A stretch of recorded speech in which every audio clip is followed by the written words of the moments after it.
Le pape François est arrivé ici en Géorgie, à Tbilissi, en début d'après-midi pour 2 jours à peine. Un voyage placé sous le signe de la paix dans un pays dont l'identité et la culture ont été forgées en profondeur par la foi chrétienne. Le pape a été accueilli par le président géorgien Giorgi Margvelashvili, qui n'a pas manqué de rappeler dans son discours l'appartenance de la Géorgie à l'Europe, mais aussi l'amputation de territoires au barbelé à 15 km de la capitale qui empêche les Géorgiens chassés de chez eux de retrouver leur maison. Le président a également évoqué les violences et les enlèvements, allusion directe à l'indépendance autoproclamée de l'Abkhazie et de l'Ossétie du Sud.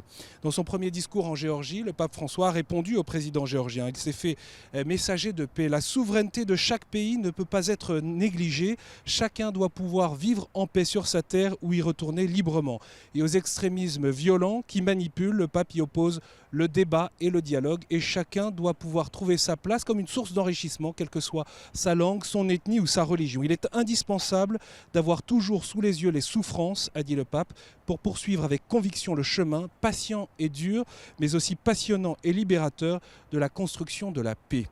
Autre moment fort, le recueillement et l'émotion du pape François lors de sa rencontre avec le patriarche catholicos orthodoxe de Géorgie, accueilli par les chants géorgiens, le patriarche de Géorgie qui déjà en 1999 accueillait le pape Jean-Paul II. En tant que pèlerin et ami, je suis arrivé sur cette terre bénie, a indiqué le pape François au responsable de l'une des plus anciennes églises orthodoxes. Après des années d'athéisme forcé et désormais la mondialisation, le pape François a invité à porter un témoignage commun, à être unis pour partager la sève vitale de la foi face aux difficultés et au service de la paix. Alors que les relations ne sont pas simples au quotidien ici en Géorgie entre les catholiques et les orthodoxes, eh bien, le pape François a invité à retrouver la beauté de la fraternité apostolique entre l'église de Géorgie issue de la prédication, fruit de la prédication de saint André, et l'église de Rome fondée par saint Pierre. Pierre et André, les deux frères appelés par Jésus à le suivre. Laissons-nous attirer encore par son invitation, a dit le pape François, à laisser ce qui nous empêche d'être ensemble, des annonciateurs de sa présence, la paix et le pardon. Nous sommes appelés à pouvoir l'annoncer, à vaincre nos ennemis qui ne sont pas de chair et de sang, mais qui sont les esprits du mal. En fin de journée, le pape François a retrouvé la communauté assyro-chaldéenne dans la première église chaldéenne construite ici en ex-URSS.